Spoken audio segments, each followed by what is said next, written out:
China bajo el gobierno de Deng Xiaoping. Deng Xiaoping nace en el año de 1904 en China. Fue un hijo de terrateniente. Ahí recibió una buena educación gracias a las facilidades que tenía su familia. Sus estudios superiores los hace en Francia y Moscú, donde forma y termina sus ideales comunistas.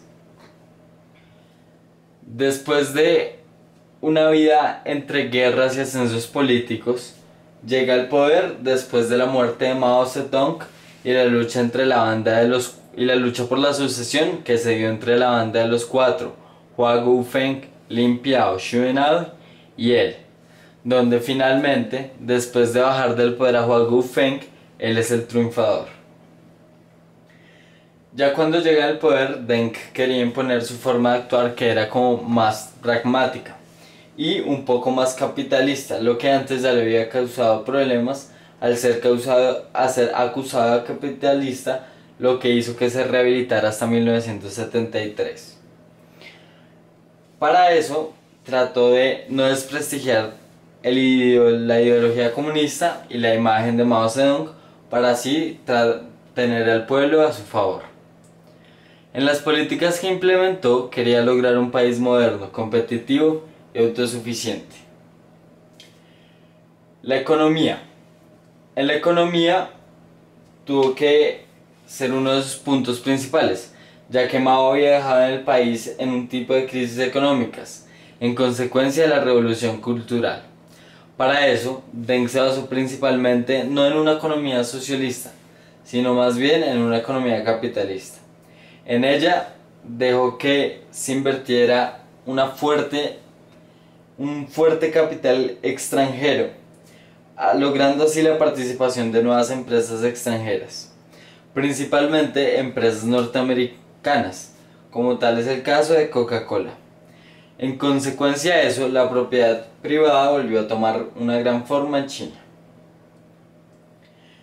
Esa política fue una política externa que se llamó la política de las puertas abiertas.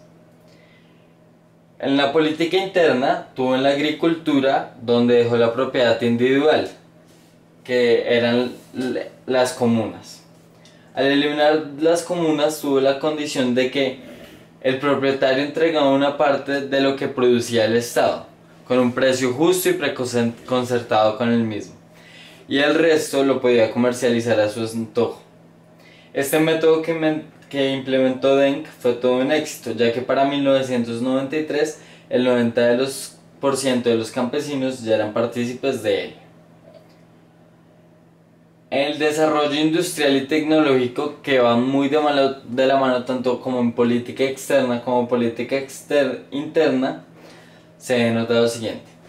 China estaba atrasada en cuanto a las telecomunicaciones, transporte y la producción eléctrica. Para eso, como en la economía y en la política de las puertas abiertas, dejó que las empresas tuvieran una inversión libre en el país.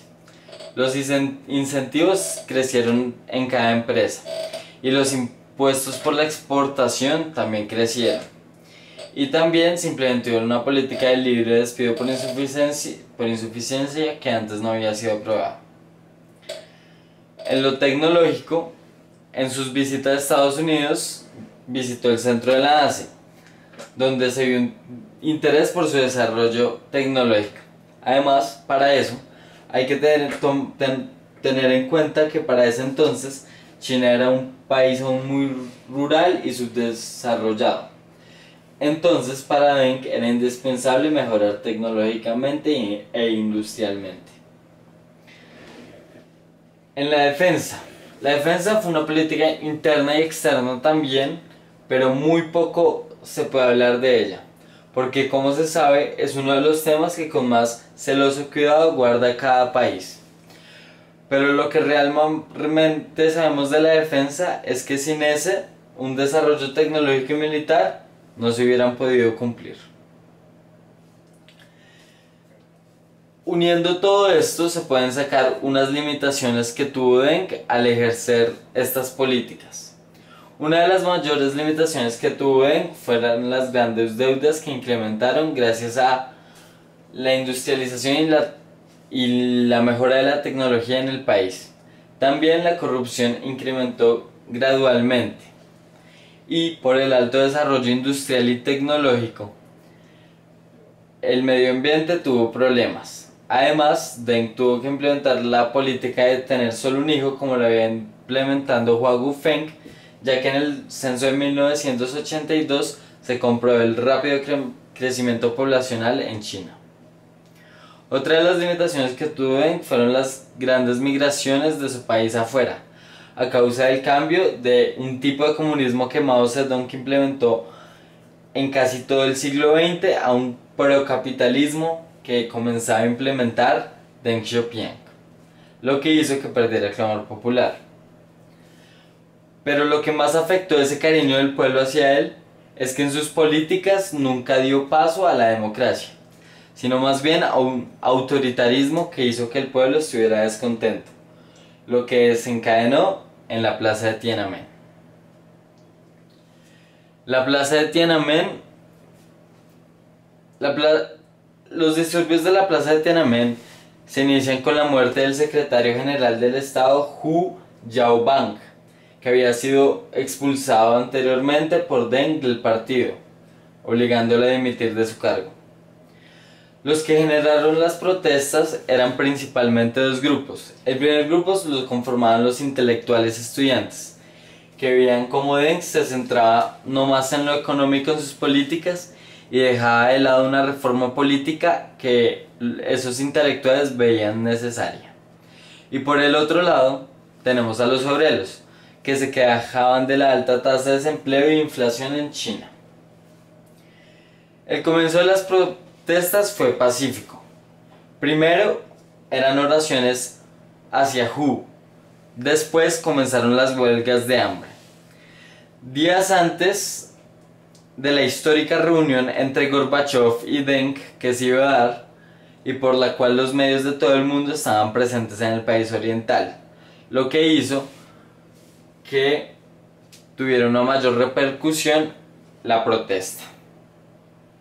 Las pretensiones iniciales de aquella protesta eran la de libertad de prensa, que Deng dejara de gobernar y contra la corrupción política.